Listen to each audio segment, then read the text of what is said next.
Carthage must be destroyed. I'm going to start the Lion Rampant walkthrough video series here. In this series, we're just going to go through the different parts of the book, go through each chapter, and slowly discuss and summarize the basic rules that that are presented in them through. So chapter 1 here in Lion Rampant talks about the battle rules, and the first part of the book talks about what exactly Lion Rampant is. So basically, Lion Rampant is a game where you have two competing forces, and these two forces, they have their own army.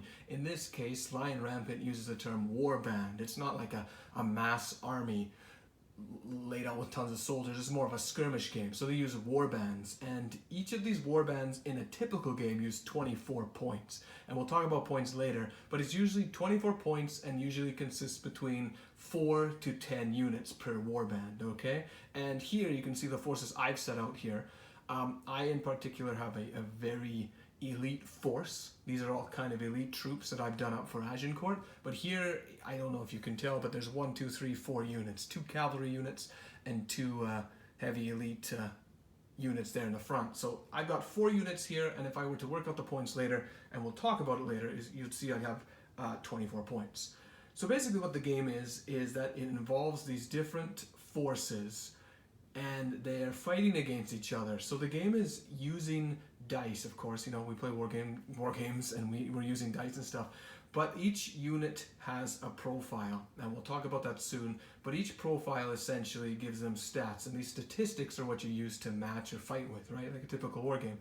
In this game, each unit has actions they have to follow through. You give them orders in a sense, and they use 2 dice, and they have to roll to see if they pass that action. If they can pass that action on the dice roll, then they're able to complete that action, and they'll be able to move or to fight or shoot or do what have you.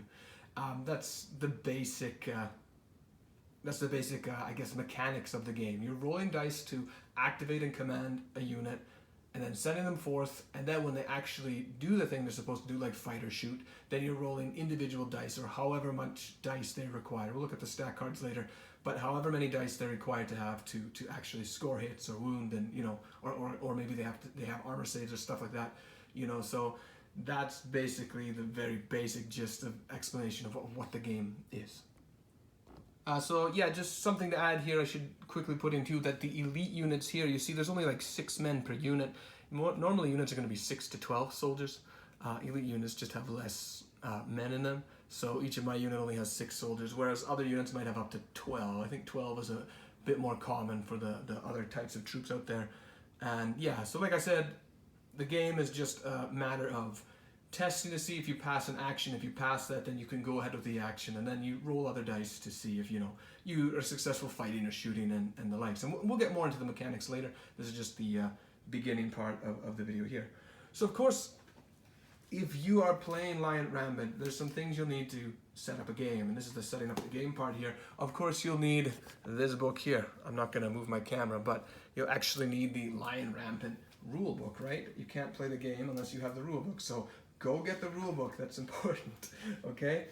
You'll need a list of unit profiles. The profiles are in the book. We'll look at them soon, but you need to know what kind of stats each unit has, right? You can't just put the unit on the field and make stuff up. You have certain rules and certain parameters you have to follow, right? You'll need, of course, an opponent. In my case, I may not have one for a bit, so I'm going to solo game this, right? Perfectly okay to solo if you want to. You'll need miniatures, as you can see here.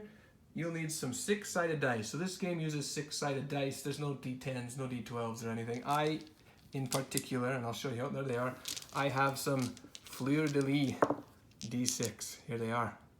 All right, made them in a Kickstarter. They're very appropriate, I think, for a force of French in Agincourt, and that's kind of what I built them for. You'll need inches. The game uses inches to play. I always suggest getting a good old garage measuring tape like so. You'll need that to play the game. You'll also need something to mark down units' battered status, and we'll get into that later. Now you could use gems, those little game gems people have, or you could use coins or something to mark that the unit's battered.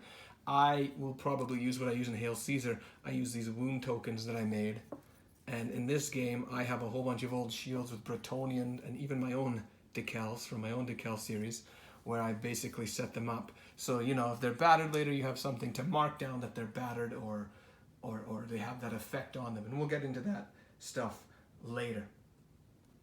Now, Lion Rampant is typically played where models are individually based. It doesn't really matter how you base them. I like my guys on squares, so as you can see, I've got all my guys on squares, and I like Victrix squares because they have the nice rounded edges. But in any case, you can put them on squares or circles. You can also play the game multi-based, where it's like, you know, some people when they play war games, they put like 6 guys on one base just to speed it up. You can play the game that way too, but of course you'll have to modify how you want to take out wounds, or use something to mark down, you know, a soldier's death or a soldier's wounded or something like that. As long as you guys playing the game have a convention to know that this unit has so many people in it, then we'll look at that later. But for me, I put them individually, so if a guy dies or falls, you know, I can just pop a guy off and know that unit only has 5 guys or so, right? So the rule book goes on about playing in other scales, and I won't talk too much about that. Some people like to play this in 15 millimeters, which is perfectly fine. And you might, you know, if you play in that scale, normally it's a 28 millimeter game from what I've seen, especially like, you know, a lot of people use parries like I'm using here, or other medievals of a similar scale. But if you use a smaller scale, the game will play out the same way, even if you've multi-based them. You might want to adjust for different inches and stuff like that. And you know, it's totally up to you. In the end, it is your game. So if you want to modify it in a certain way that doesn't quite match the rules and you and your opponent are good with it, that's great. You can do just that. The next part of the book is the commanding your warband, and it's basically, again, it's basically telling you again about the point system I was mentioning before, where you have in a basic game, if you want to do 24 points, you're going to have 4 to 10 units essentially. Each of those units will have 6 to 12 soldiers depending, and ideally you don't have to, of course. You could give like your knights from the west bows, I guess, if you wanted to, but that's kind of strange, right? You don't picture French knights shooting bows like you know, Mongolians or something like that, right? So when you build a medieval force, it's probably better to make it believable. You don't have to, of course. Like if you want to do a fantasy game, you could do that too. But yeah, basically you're trying to create a force that's believable and also commandable, something that you can get through. So, you know, for my force here, it's a lot of elite soldiers. It would work in a game, but it might be hard to control because, you know, my elite cavalry in the back are a little harder to get moving and rolling on. They're a bit harder to pass on just simple movement tests. So I might not want to use an all-elite army. Maybe later I'm like, you know, this isn't working out. I can't command my guys. It's probably better to maybe, you know, instead of having so much elite cavalry, maybe I can paint up some heavy cavalry that aren't elite, and they can move around much easier than the heavy cavalry. But we'll get into the elite cavalry, but we'll get into that part later on as we continue on in the book. So it goes on to a sample 24-point warband, and I just want to share from you guys in the book here. This is the author's example here. I think you can see it fairly well, and this is his 24 points here. I think Daniel Mercy's warband here is probably a bit more balanced than what I would be putting out on the table, as you see in front of me here, because he's got some elite cavalry in the middle, he's got what looks like some lesser cavalry, and then he's got some bigger units of 12 men. So he might have a better time commanding this because he's got more units to push around, so that's more potential, you know, tactics and the like. And he's got some archers and stuff in there. Whereas my force, as you can see here, is very small. And again, when we look at the command stuff later on, the elite cavalry might be hard for me to actually mobilize and get into the fight. So you probably want something that's a little more balanced. I will play some games where I have all elites to see how it works out. But in the book, he gives you, I'm just going to read from here, he's giving you a good example. Like he puts a unit of elite cavalry, which are 6 points, heavy cavalry 4 points, 2 heavy infantry, which are 8 points, so they're 4 points per unit. He has a crossbow unit in his list here, which is 4 points, and then skirmishers for 2 points. And that was just that image that I shared with you guys earlier. So that is a little more balanced looking, I think, for a game. Whereas me, I've basically fielded what I painted up for Agincourt, and it works for the game.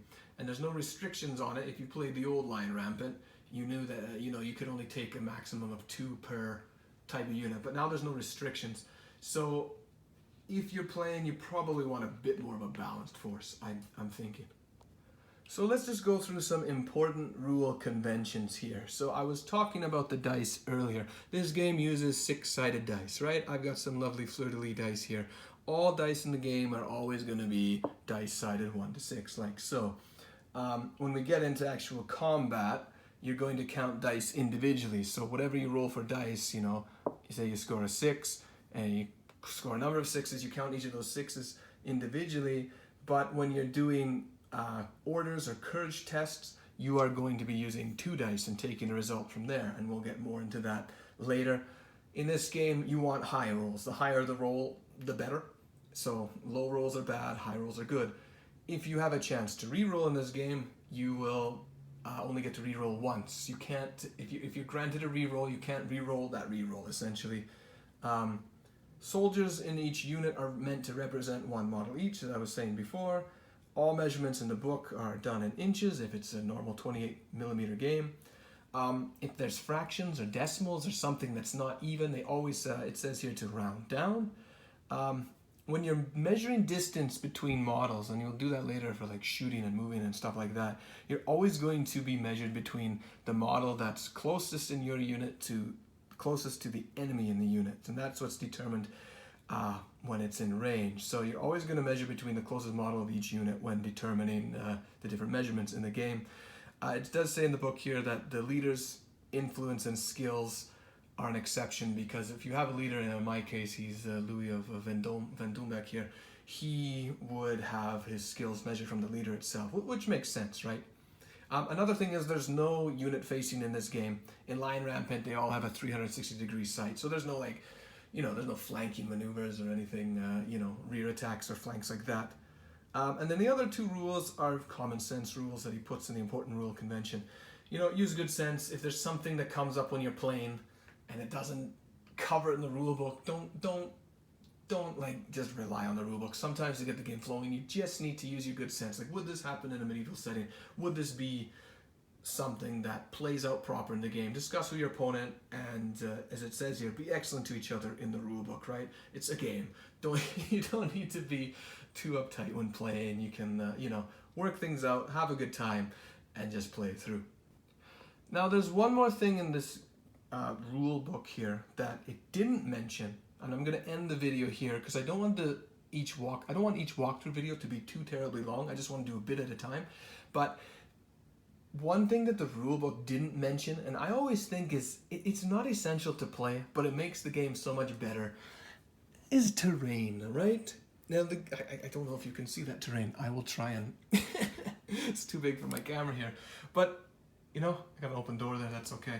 But I got a tower here. I'll have more terrain later.